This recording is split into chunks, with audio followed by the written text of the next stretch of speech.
is Lisa Bain. Welcome to Treasure Talks. I would love for you to take a moment to subscribe to our channel and hit the doorbell so you get notifications about our new videos and content. It has been a joy to meet some incredible heroes over the years through my nonprofit work. Our community is filled with heroes who have such incredible and miraculous stories. These stories need to be heard. These heroes have found treasure in the darkest days of their lives, and they are using it to help others and bring hope to those in our community. Every month, we will spotlight a new story as you meet these community heroes and we chat one-on-one. So stay tuned and be ready to be encouraged and inspired by these community treasures. It's time for Treasure Talks.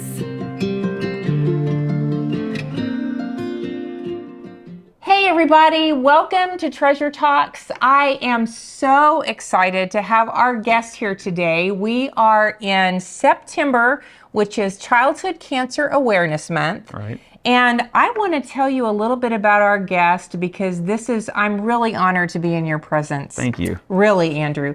Okay, this is Andrew Lyon. Hi, guys. And Andrew's journey is nothing short of inspiring, marked by resilience and unwavering courage. As we commemorate Childhood Cancer Awareness Month this September, Andrew's story takes on an even greater significance. More than 3 decades ago, at the tender age of 4.5, Andrew was diagnosed with ALL leukemia. Yet, the depths of your own struggle emerged your mission, your profound mission to offer support to other children and families confronting the challenges of childhood cancers.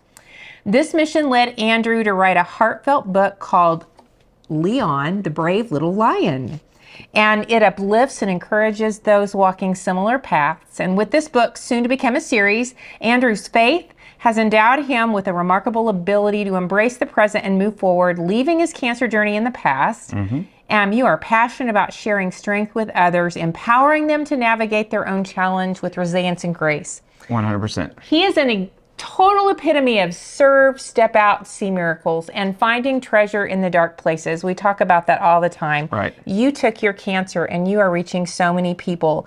And I would love for you to just start with your journey. Could you walk us through the day that you were diagnosed and share a few details of your absolutely. journey? So in July 19th, 1990, I was diagnosed with leukemia, which is ALL, like she mentioned. But before that, the way we found out was very peculiar. So as most kids do at 4.5 to 5, they start to learn how to swim. So swim lessons are very, important and fun and joyful to experience during the summer. So I was at one of my normal swim lessons. Everything was going fine. And then all of a sudden, I lost my ability to kick. My leg was really, really sore. I had trouble swimming normally and weren't really sure what was happening because I've never felt that kind of pain before. I've never had any issues, never broken any bones or whatnot. So we really weren't sure exactly what was happening. I just knew that I couldn't do what I was wanting to do and perform the way that I normally did. Because normally, I'm like a fish out of water. I'm splashing, kicking hard, working on my stroke and stuff like that. But all of a sudden, I couldn't perform like I wanted to, so we found that peculiar. We had to stop just because I tried, to get through it, tried to continue, but just nothing was going. So we knew something was wrong, but wasn't really sure. So shortly thereafter, the lessons, we just went home and thought nothing about it for, a few days. Right. Okay. So when were you diagnosed? So when did they find this, that it was truly cancer? Yeah. So then shortly thereafter, like I mentioned, after a few days, it just continued to get worse and worse. At one point, my leg was so swollen that I couldn't walk on my own, so I had to get kid crutches. And then... how old were you? I was 4.5. 4.5? Yeah. Okay. Yeah. So kid crutches, couldn't walk on my own, didn't seem to be getting any better. 2 weeks goes by and still having problems. So shortly thereafter, we knew that something was seriously wrong. So I just went to my pediatrician, who is actually the giraffe in the story, Dr. Mike Vincent. Okay. Because he's 6'4" and skinny like Chet Holmgren, just a little bit, a little bit shorter. But so he ultimately thought of giraffe whenever we were creating that. So he took some blood, and at the time they didn't find anything. So we went about our business, took some Tylenol. Eventually it stopped hurting, and the swelling went down. But then something even more dramatic happened about a week later. My other leg started to swell just as much as the one did before. So then I have two legs that are extremely swollen and unable to walk, and then we knew something was seriously wrong. So we went back for a second checkup, and he drew blood, and then I think the next day they found out through the blood test that it was leukemia. Wow. So you were in the hospital Right. at age 4.5. And you talk about this in your story in Leon, the Brave Little Lion. Is Leon you? Yes. Okay, so Yeah. you're kind of walking through it. Yeah. So as a 4.5-year-old getting treatment, do you remember your feelings? I mean, you lost your hair. You know, how does a 4.5-year-old walk through that? Sure, absolutely. So the loss of the hair actually came later. It came after I was relapsed. So chemotherapy didn't make me lose my hair. It just kept me, fatigued, nauseous, because it essentially is a poison, but it's supposed to help your immune system fight off the cancer cells that are attacking your body. So, but with the side effects, nauseous, sleep. How long were you on chemo? I was on chemo for, I think I was a 3-year protocol. Did you have to go into the hospital and get it, or and stay there? A couple times. So it varied. So depending on the treatment that we had set up for that week, sometimes we'd be in there for 3 days. Yeah. Or sometimes we also had the opportunity to take pills at home, or even had shots where my dad would give me a shot for chemo. I only had to stay over a long period of time if, like, at home, anytime your fever would spike, or anytime that you're at a certain temperature, because your body can go, in a really bad direction depending on if fever pitch and all that kind of stuff. Right. So the stay would vary from time to time. But if it was just normal and nothing was going on, just for a normal treatment, I wouldn't be in there any longer than 3 days. And sometimes I could just do most of the treatment at home. So how do you think it affected your childhood? Do you feel like your childhood was kind of robbed from you, or did you get slices of normal, so I call them? Right. What helped you through that you can remember? Were there times that I know there were some organizations that really helped you? Yeah. Right? Yeah. I remember you talking about some of Sure. them. Can you tell me some little things that helped get you through this? Because as a child, you don't know what's going on. This has just got to be mammoth. You know? Absolutely. So a lot of what felt normal is, for whatever reason, I was able, even at a young age, to disassociate my time at the hospital and time at home. So when I was home, I was able to be home. You were home. I was, out with friends. I would go spend time with my cousins, who are a vitally big part of my story. I was still able to, for the most part, be a normal kid away from the hospital, even though shortly after being diagnosed, I had to quit the soccer team that I was on. Right. I played my last game as a kid because the treatment and just my body wouldn't be able to keep up with the vigorous, thing that you would have to do to be an athlete. But I was still able to play with friends. I was still able to go to the swimming pool. I was still able to be a normal kid outside of treatment. So you have some good memories. Yeah, absolutely. Yeah. But you do feel slighted, because, like I said, I had to quit my soccer team. I couldn't be as active in school or with friends and as vigorous as I wanted to be, wild and all that kind of stuff, like it shows in the story. Yeah. So that kind of felt like it was taken away from me.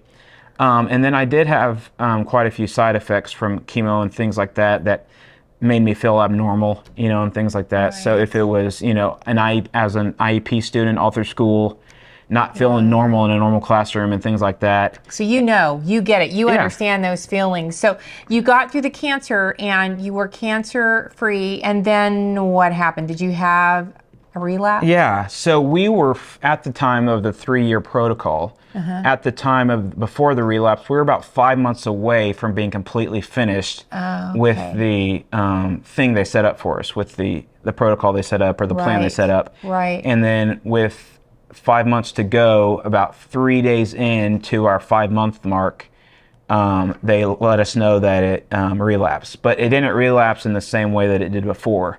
Wow. The second time it came back, it ended up in my spinal cord and in my back, and then when it made its way up to my brain. And you were talking to me that protocol was not chemo, it was radiation. So I had about I think, from what I remember, and I think it was either a 6-week or a 3-month to 6-month, I can't remember specifically, thing where I would go in, I believe, once a week for radiation. And again, I don't know the specific time. It could be shorter, it could be longer. Right. But in order for the part that got into those areas, they couldn't treat that with normal chemo. Right. They had to treat it with radiation. Wow. That's amazing. So when were you through the entire journey and you were really considered cancer-free?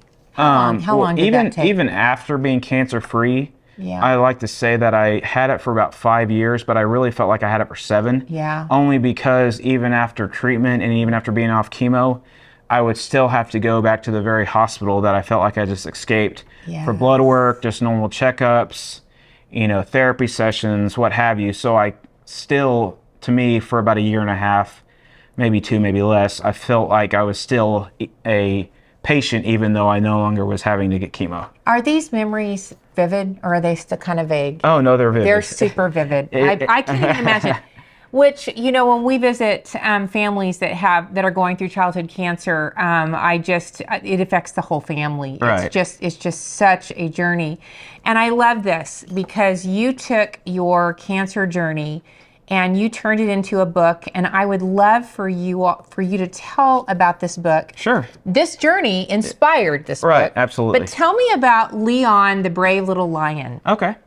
So it originally came out of a long couple-year desire of just finding kind of my purpose. Because, when you're going through cancer and you're struggling through school, I wasn't supposed to graduate high school.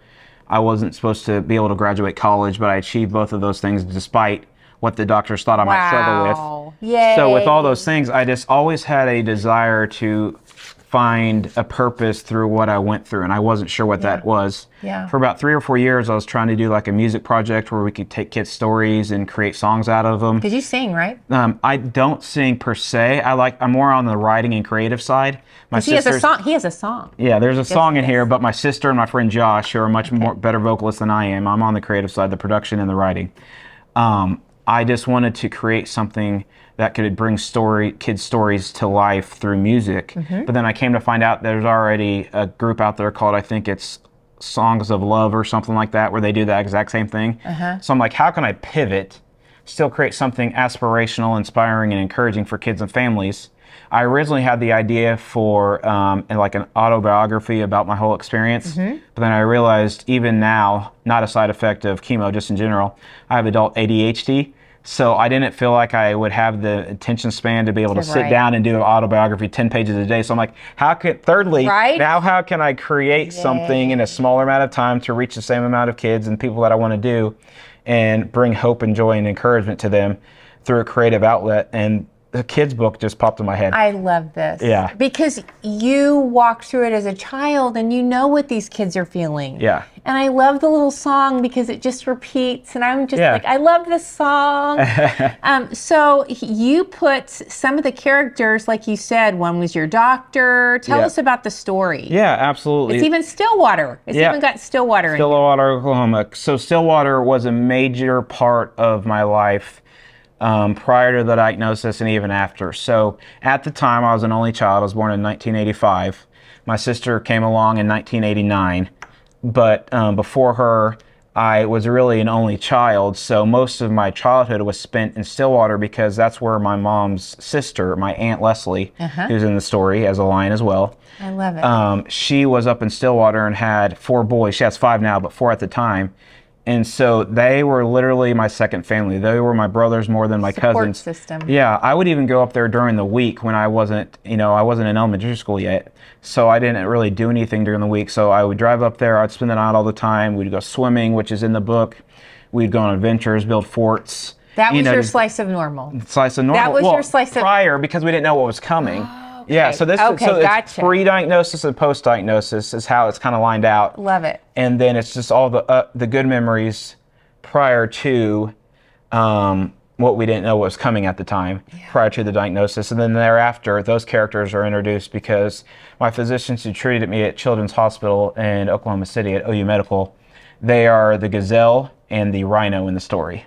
So they're real people. This is and they also have strange names though. So they were different they had very different strange names, so we didn't want to put that in the book just so the kids wouldn't try to, because this is a kid's book and we want them to be able to read it, and they wouldn't be able to pronounce the names, so we didn't want to have them to struggle and be like, I don't want to read this book, I can't understand it.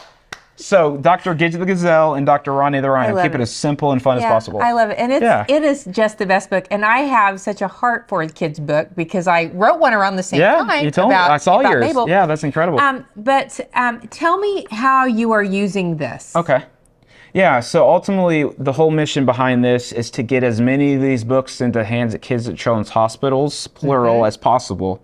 That are walking through their cancer journey. Similar, or it doesn't have to just be cancer. It can be sickle cell, anything that hampers a child's health and causes potential life-threatening illnesses to a child. They can relate. My story is specifically about cancer, but we wrote it in a way that anybody going through anything can connect and feel inspired, is ultimately what our purpose was. And at some point, the long term or the big dream is to get this book into every children's hospital in the United States. I think you're well on your way. And we wanted to start local. I love that. I love that. And I think you're so on your way. And one of the things that I love that resonates as you're talking is, you've said it several times, is purpose. Yeah. And you just, when I talk to kids and in schools, so many don't have a purpose. And you found your purpose even in the darkest place. Right.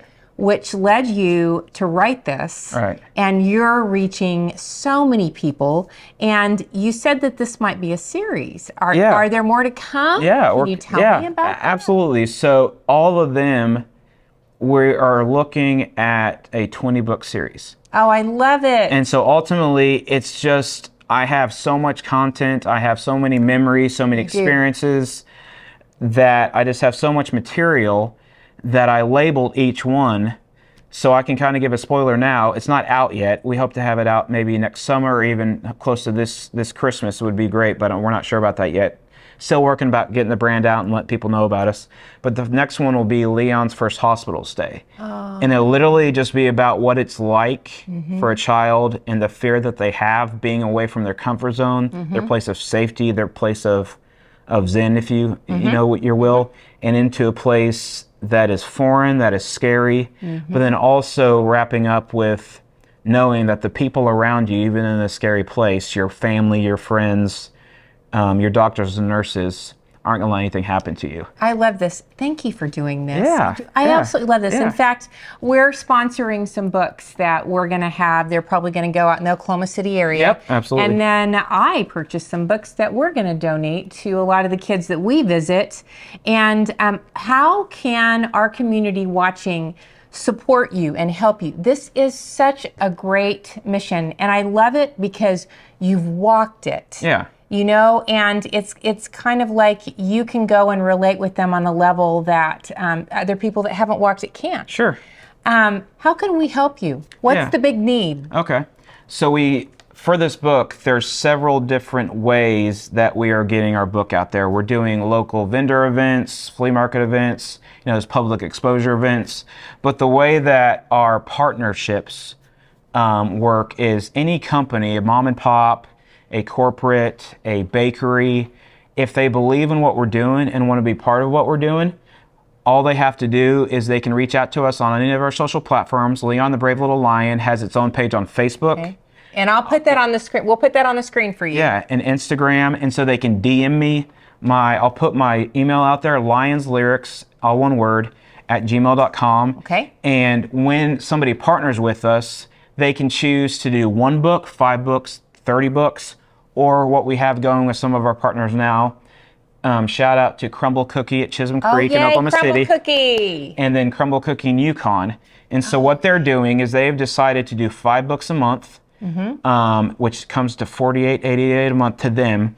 And every time their books come in, we put a personalized sticker of their company logo and information in every book. I love that. So when a child and family receives it, they know where that comes from. And then after that, they come in as well.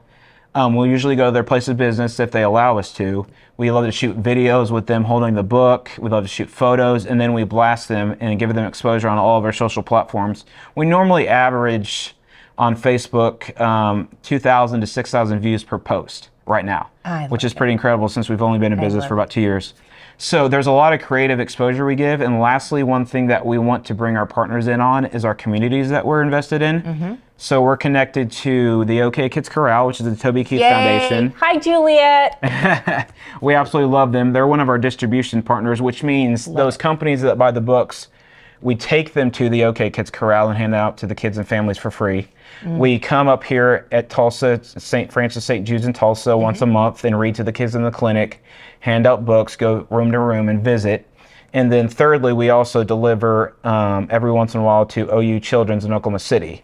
We're looking to get out to other communities, similar to like maybe the Ronald McDonald House, the long-term care in Bethany. We love to have, even here, if you guys have nonprofits or other similar things up here in Tulsa that we're not aware of through Children's Hospital or through other organizations, we would love to be able to deliver your books there as well. I love it. Yeah. And we're partnering with him. You guys have to jump on board with this.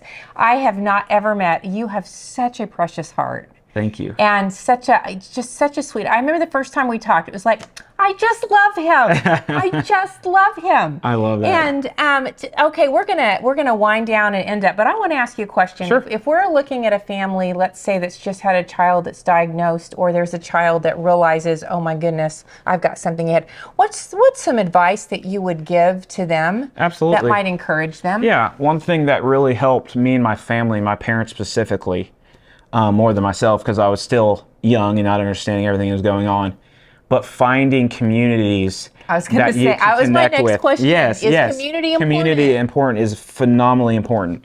So because of what I went through, my mom herself was inspired. She is currently vice president of OCCA for Children's Hospital, which is the Oklahoma Cancer Children's Association. Shout out to Mom. Yeah. And so Wow. ultimately what they do is they put on Christmas parties every year for the kids and families at Children's Hospital. They do movie days, they do zoo days, and they have a place for families and kids to come and just feel a sense of normalcy. And also we are also highly recommending that those that may not know yet, there's an incredible organization out there called the Cabot Kids Foundation. Yes. I was one of the original Cabot Kids actually. When I was 7 years old, I went to their ski camp and learned how to ski. And they are absolutely phenomenal. They give kids, Cabot Kids. How do you spell it? CAVETT, CabotKids.org. Go look them up, guys. Yeah, They're great. They're phenomenal. And they give kids camps all over the United States. They have 8 camps where kids with life-threatening illnesses from all different kinds can come and feel normal and be with kids that are going through the same thing. I love that. Yeah. I love that. Well, you inspire me, and I know that you're going to inspire a lot of people, and I just so encourage you all. We're going to put all of his information up to go and sponsor some books and really get involved with what he's doing, because I really believe this series is going to go nationally. I love the book, and I have the attention span of a gnat. and I read it over and over and over. I absolutely loved it. So I would love to close this out in prayer, Yes, if that's okay. absolutely. And I want to pray over your ministry and what you're doing and your reach, because I want to see you go nationally.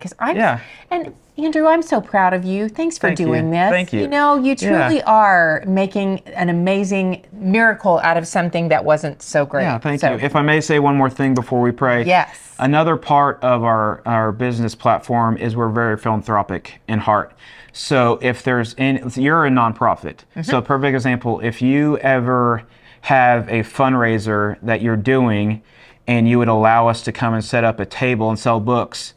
We recently did this at Crumble Cookie for a local elementary school before we came up here this past week. And every book we sell at said fundraiser for any group that does a fundraiser, if it's a 501c3 or if it's a corporate office that does a fundraiser for somebody else, regardless of what they are labelly, they let us come set up a table and sell books. We give $5 to match, like a match program of every book we sell to help support that fundraiser. I'm so glad you mentioned that. Yeah. That's awesome. And Yeah. you know I'm going to want you there. Yes, ma'am. So, I would love to be there.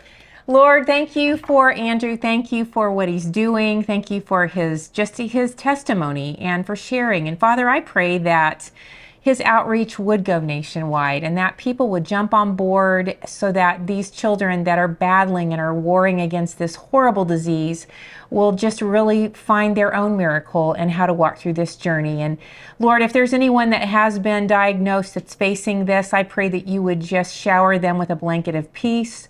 And Father, that you would work miracles, and you're good at that. We thank you for Andrew and pray that he would be blessed beyond measure. In your name, Jesus. Amen. Amen.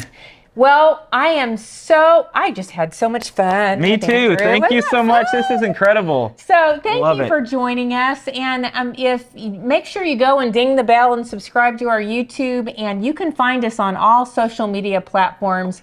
Thank you for meeting with us every month. We love being here and love sharing these amazing heroes in our community. So we'll see you next month. Thank you guys so much for having us.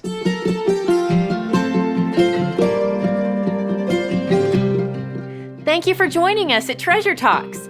And don't forget to subscribe to our YouTube channel so you can stay up to date with the latest videos. You will not want to miss out. If you'd like more information on the growing projects of Lisa Bain Ministries and how we're helping the community, please visit us at lisabain.com.